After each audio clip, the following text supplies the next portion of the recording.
From darkness to light. The detective slowly opened his eyes. He was in a quiet and dark place.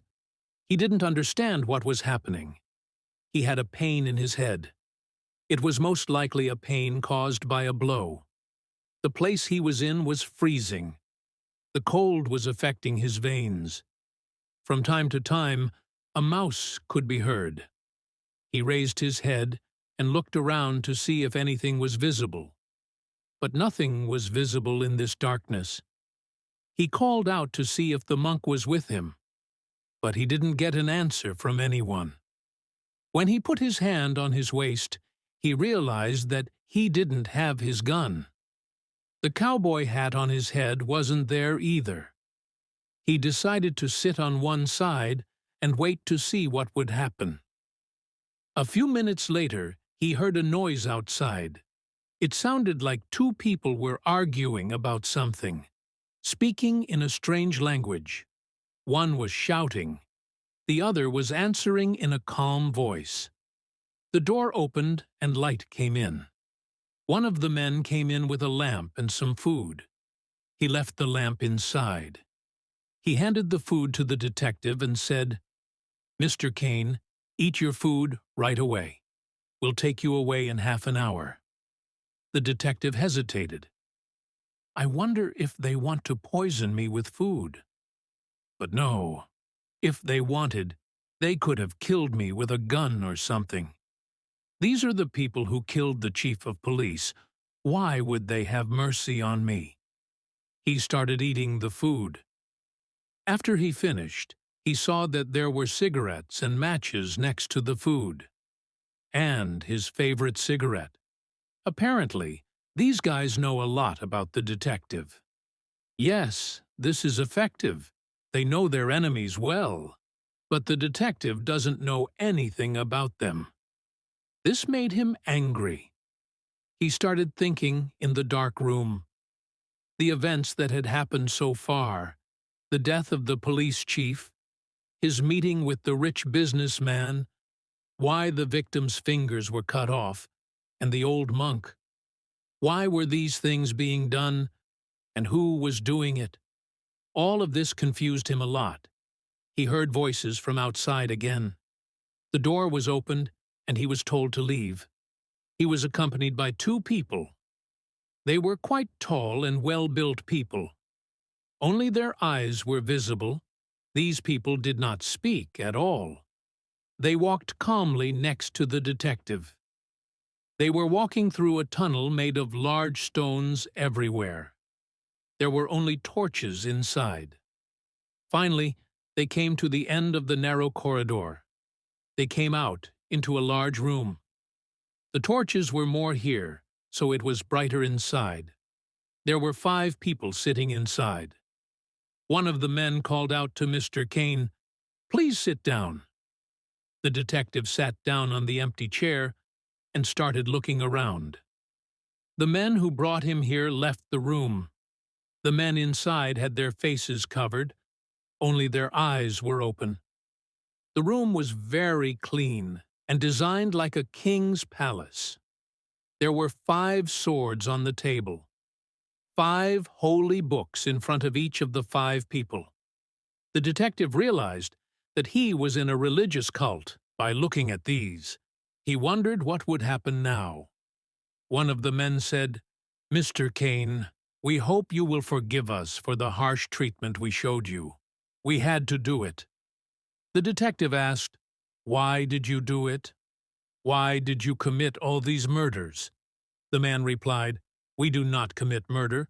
We are not murderers." Mr. Kane then asked, "Well, if you didn't commit these murders, what am I doing here? Why are you in a secret place? Why are your faces covered?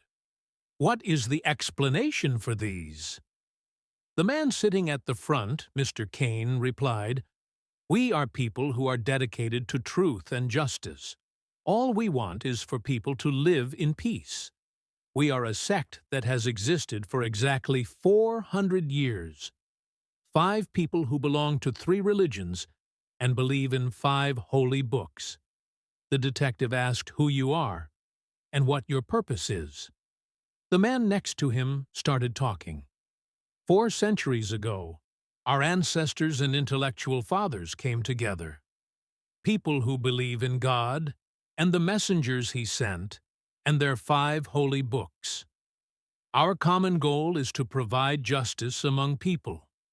Each of us to raise decent people according to our own religion, to trade without cheating, to prevent wars, to help people and animals in trouble, to establish peace between 3 religions, and to do this without deviating from the rules set by God. Mr. Kane, you've heard of the Crusades. These Crusades brought nothing but death and destruction. Many people died. We worked to prevent such wars, to create a peaceful society. Okay, said the detective. So you had nothing to do with the murder. So why were the victim's fingers cut off? Someone explain to me, one of them shouted. We didn't kill anyone. Why would we cut off someone's finger when we didn't kill anyone? It's obvious that someone is trying to frame us. Someone who knows we exist. Mr. Kane, we'd like to help you with these murders, but there's nothing we can do. All we ask is that you don't tell anyone that you saw us or what we said. Don't worry, I won't tell anyone, the detective replied. Where is the old man who came with me? I couldn't see him. One of the men got up. We knocked him out and left him in front of his house.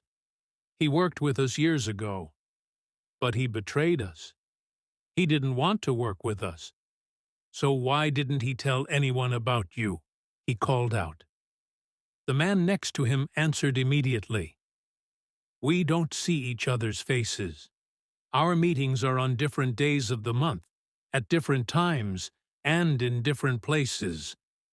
We've only met twice in this area this year. We won't meet here again. Please honor our agreement and think carefully about what we say. The detective was about to ask one last question when someone approached him from behind and shot him in the neck, knocking him out. When he woke up, he opened his eyes in the stable where his horse was. It was evening. He noticed that his hat was on his head next to his gun. He took his cigarette out of his pocket and started lighting it. He went outside and looked around. He came to the town center and sat quietly in the corner. The weather was clear. The moon was lighting up all the streets like a lamp. He got really lost in thought. He decided to go to the guest house and sleep. He spent the night thinking. He was able to go to sleep only before sunrise. He woke up from his afternoon nap and went to the nearby cafe to eat something. He finished his meal and started walking outside. He was always thinking about something. The events were bothering his mind. In the distance, he saw an old woman carrying water from the well. Her back was hunched, and her hair was white. He approached the woman and offered to help her. The woman accepted the offer immediately. She showed him where her house was, and they both started walking towards it. They arrived in front of the woman's house. The old woman thanked him. I think you came for the murder in town. Yes, said the detective. That's good. You helped me, and I want to help you too. Thank you, said the detective. The old monk will help me, but I haven't seen him since yesterday. The woman looked at the detective and said that the devil should not be asked for help from him. Look, sir, do not be fooled by that old monk. No one knows what he does. He does not do anyone any favors for nothing. You should definitely be careful of him. He is a very cunning and ruthless man. Do not follow his mind and do anything. The detective understood how serious the woman was from the way she spoke and the shape of her face. He thanked him and left. He thought for a few days and walked around alone. While walking around the town, he saw the old priest coming out of James Gerard's office. James Gerard was the richest man in town. He wondered why these two people had come together. He was walking around thinking about this. In the evening, he returned to the guest house and lay down on his bed. He fell asleep from exhaustion. In the morning, he suddenly ran out of the house. He got dressed and went straight to the police station. He entered the new director's door and said that he had solved the murders. Police Chief Mr. Kane called out, "Calm down and sit down, please. Everything is fine. Don't get so excited." "How can I not get excited? I solved a big murder. How can I not get excited? I found out who did what. I also understood why. All that's left is to make the perpetrators say it and put them in jail." "We'll do this together," the detective called out. "So who would do this and why?" "Tell me, right away. Everything is about the death of small shop owners. Everyone knows that already," the manager called out. "The detective is fine, but not everyone knows what I know. You will be very surprised when you know." Right in the middle of the conversation, a gunshot was heard. Someone fired from afar into the police chief's office through the window. The bullet hit the detective right in the shoulder. They both fell to the ground immediately. After a few shots, there was silence. The police immediately went outside and took action to find out who was shooting and why. "Don't worry, Detective Manager. We are on the right track. That's why this shot was fired. It means I have definitely solved this murder. The police all took the detective to the doctor for treatment. The bullet had grazed him. The wound was treated." The door opened. The manager came in, with a few police officers. "Yes, Kane. Tomorrow we will take action to end this job completely. We will all spend this day together here.